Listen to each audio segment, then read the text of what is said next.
Olá, pessoal, tudo jóia? Então, vamos iniciar aí a nossa conversa sobre oxirredução, né? Então, uma das perguntas que a gente pode fazer é onde isso está no nosso dia a dia, onde que essas coisas aparecem, como é que a gente reconhece fenômenos de oxirredução. Então, para começar, eu pensei aqui em listar alguns exemplos onde essas reações de oxirredução elas aparecem no nosso dia a dia. Elas também são chamadas de reações redox. Então, quando eu acendo um fósforo e começo a queimar algum combustível, ali está acontecendo uma reação redox. A combustão é uma reação redox, né? O enferrujamento de uma ferramenta, de uma peça de metal, de um prego de ferro numa parede também, né, é evidência de que aconteceu ali uma reação de oxirredução, ou uma reação redox, né? A famosa mistura de água oxigenada e amônia, que é muito utilizada aí para descolorir cabelos, para descolorir pelos do corpo, né? Também essa reação química do descolorimento, né, de cabelo também é uma reação de oxirredução. E nós não podíamos deixar de falar das pilhas e baterias, que são o principal artefato tecnológico que a gente tem, que é fruto, né, de processos de oxirredução, de pesquisas cada vez mais avançadas sobre processos de oxirredução. A gente pode atribuir ao desenvolvimento das pilhas e baterias, tanto ao desenvolvimento também de aparelhos portáteis, igual hoje a gente tem aí os celulares cada vez mais potentes, né? Agora os smartphones, né? Até mesmo baterias que são utilizadas, por exemplo, nos marca-passos, né? Que são baterias extremamente eficientes e que possibilitam a gente não ter que ficar fazendo numa pessoa que usa o marca-passo uma cirurgia para poder trocar essa bateria com frequência. Elas são baterias extremamente eficientes, extremamente eficazes. As próprias baterias de computadores e smartphones, elas são muito eficientes. E o fato da gente ter aparelhos cada vez menores, com cada vez mais capacidade de processamento, em muito se deve parte ao desenvolvimento da pesquisa sobre baterias e pilhas, né? Agora, para começar a nossa conversa sobre oxirredução, eu queria pegar uma referência que é muito utilizada nos cursos de corrosão da engenharia, o Gentil. Ele coloca que a primeira vez que se falou a respeito disso, né, ou primeiramente quando se falou a terminologia oxidação, a gente ligou ela especificamente ao ganho de oxigênios numa determinada substância. Então, quando uma substância ela reagia e ela incorporava oxigênios na sua estrutura, a gente falava que essa substância estava sofrendo uma oxidação. Então, o que acontece? O ferro aqui, ó, ele está reagindo com o oxigênio, por exemplo, uma palha de aço com o oxigênio do ar, e está formando o óxido de ferro. Então, a gente fala que o ferro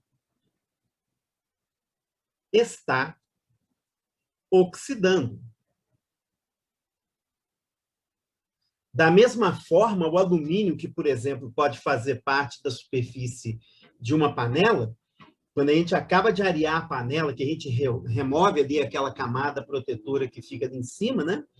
Esse alumínio ele vai entrar em contato com o oxigênio do ar e vai oxidar óxido de alumínio. E aí ele vai formar uma camada fosca em cima da panela de alumínio. Então, a gente fala que aqui que o alumínio está oxidando. Agora, quando uma substância composta ela perde oxigênio, segundo essa concepção, então ela estava sofrendo uma redução, né? Então, considere aqui, por exemplo, um dos componentes da hematita, que é o minério de ferro, o óxido de ferro 3, quando ele reage em condições específicas do alto forno, ele perde esses oxigênios e libera o ferro livre. Então, a gente diz que o ferro está reduzindo nesse caso, né?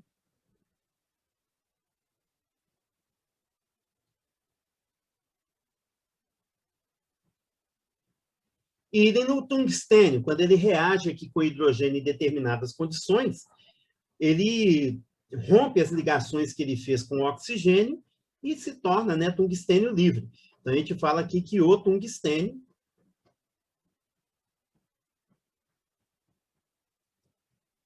está reduzindo.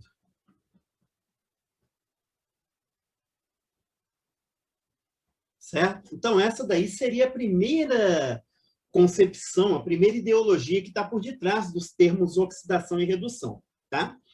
Uma outra coisa, ainda segundo esse autor, o Gentil, ele coloca que um aspecto que é muito difundido e bem aceito por aí é que a oxidação ela está intimamente ligada à deterioração de um material, seja por um processo químico, seja por um processo eletroquímico, quer dizer, por uma ação ambiental, né? Então o ambiente ele provoca a deterioração daquele material, seja porque a gente está fazendo uma reação química com aquele material e ele acaba se desgastando. Então, há muito, né, se fala que corrosão é sinônimo de oxidação. Então, quando a gente tem lá aquele exemplo do ferro na palha de aço se enferrujando, né, podem estar acontecendo dois tipos de processos químicos. Ou o ferro está se combinando com o oxigênio e formando o óxido de ferro 2, né, o ferro aqui tem carga 2+, ou ele está se combinando com o oxigênio e formando o óxido de ferro 3. Nada impede também do óxido de ferro 2 estar se convertendo por absorção de mais oxigênio em óxido de ferro 3, né? E aí o que vai acontecer? O ferro, que antes era um material maleável, brilhante, que fazia parte lá da palha de aço, ele vai se tornar um material extremamente friável, ele começa a esfarelar, né? Porque naquele momento ali, o ferro ele se transformou, através da combinação com os oxigênios, em compostos iônicos, né? Então, nesses dois casos aqui, houve a corrosão do ferro. O ferro foi corroído. Agora, será que esse conceito ele é suficiente para poder explicar todas as corrosões que a gente tem por aí? Será que existe uma outra maneira mais eficaz e mais segura de determinar o que seria uma oxidação, o que seria uma redução? Por que eu estou levantando esse problema? Porque imagina o seguinte, olha só, quando eu pego uma barra de ferro e mergulho ela numa solução de ácido, por exemplo, ácido clorídrico, vai haver uma reação química aqui, em que esse ferro, repare aqui ó, na nossa figura, que aqui em cima uma parte do ferro ainda está íntegra, mas daqui para baixo, o ferro ele sofreu corrosão, olha só. Eu vou marcar aqui com outra cor, vocês vão perceber que esse ferro aqui está todo corroído aqui para baixo. Né? A solução que antes era incolor, agora ela está cheia de íons ferro 2+, e também íons ferro 3+, né? Supondo que tenha só íons ferro 2+, aqui, o ácido atacou o ferro e provocou uma corrosão. Mas aqui não tem oxigênio. Então, o que será que está acontecendo aqui que está tendo esse mesmo efeito de corrosão que a gente observava lá atrás? Idem se eu pegar uma folha de papel alumínio. Olha aqui, ó. O alumínio aqui ele exibe aqui um aspecto bem brilhante, né? E quando você mergulha esse alumínio numa solução de um sal de cobre, por exemplo, cloreto de cobre, o que vai acontecer é que vai haver uma reação química aqui, em que esse alumínio ele vai ter um aspecto todo corroído do final e vai se formar em cima dele um monte de cobre metálico.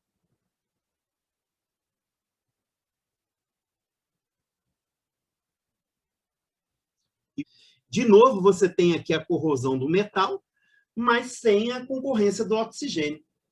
Então, será que a gente pode também englobar esse tipo de reação química, né, nos processos de oxirredução, nos processos de oxidação e redução?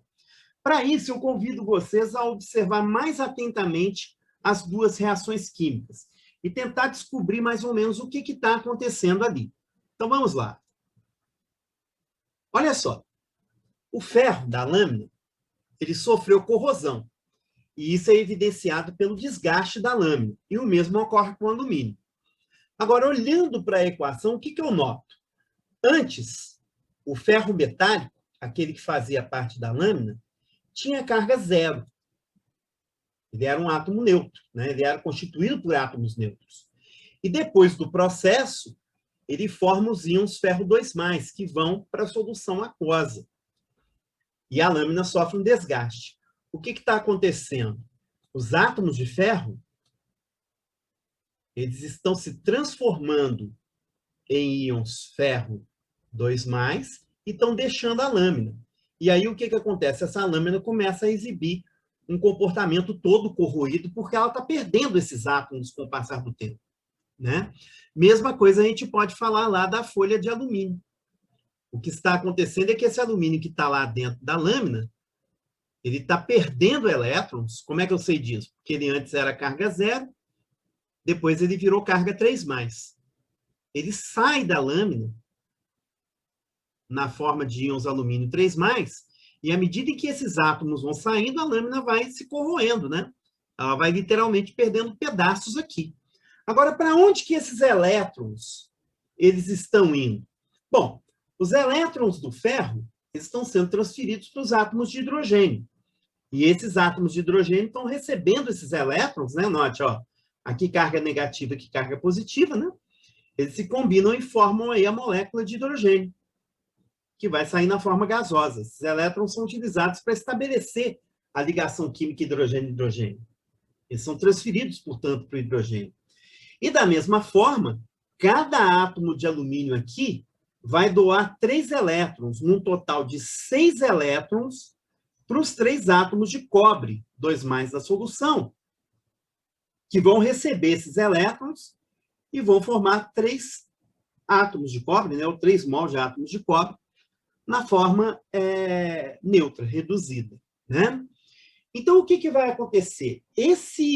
Essa transferência de elétrons entre substâncias pode ser utilizada, então, para poder determinar, né, um conceito novo, um conceito mais abrangente para a oxidação e redução, né? Lembrando que a associação oxidação e corrosão ainda é utilizada até hoje, né? Ela é muito, muito utilizada até hoje. Então, vamos pensar um pouquinho. O ferro oxidou. O ferro perdeu elétrons. Então, oxidação, e idem para o alumínio, né? É a perda de elétrons pelo átomo, certo? Já a redução vai ficar sendo o ganho de elétrons pelo átomo, certo? É muito interessante a gente notar o que está acontecendo com os átomos quando eles oxidam e reduzem, tá? A gente pode ver isso acompanhando a variação de carga neles antes e depois do processo. Então, o que acontece? Ó, observando a carga, tá? O átomo que oxida, olha só, ele saiu de uma carga 0 aqui para uma carga 2+. Aqui ele saiu de uma carga 0 para uma carga 3+. A carga aqui ela está aumentando. A carga aumenta quando o material sofre oxidação, certo? Quer dizer, ele está perdendo elétrons, a carga está ficando cada vez maior, né? Cada vez mais positiva. Já no caso da redução, e até vai ser interessante, porque agora o termo vai fazer bastante sentido, né? Esse átomo que recebeu a carga elétrica, olha aqui, ó, ele passou de mais para 0. Aqui ele passou de mais para 0. Então, a carga está diminuindo. Então, o átomo que sofre redução, ele diminui a carga elétrica dele, certo? Agora, aqui tem uma concepção nova. Tanto a oxidação quanto a redução são processos que acontecem simultaneamente, eles são processos simultâneos. Então, quer dizer, eu preciso de alguém para doar elétrons e alguém para receber os elétrons, certo? Isso acontece simultaneamente nos processos químicos, tá bom? Então, aqui eu tenho a definição moderna do conceito de oxidação e redução e o conceito de reações redox, ou reações de oxirredução. Elas são processos químicos onde existe a transferência de elétrons entre espécies químicas. Tá joia? Bom, no nosso próximo vídeo, a gente vai discutir como é que se dá a descoberta dessas cargas elétricas, né? Como que eu sei qual átomo tem qual carga elétrica? É possível, observando a tabela periódica, eu saber que átomo apresenta qual carga elétrica? Associar, né, carga elétrica a átomos? A gente se vê aí no nosso próximo vídeo.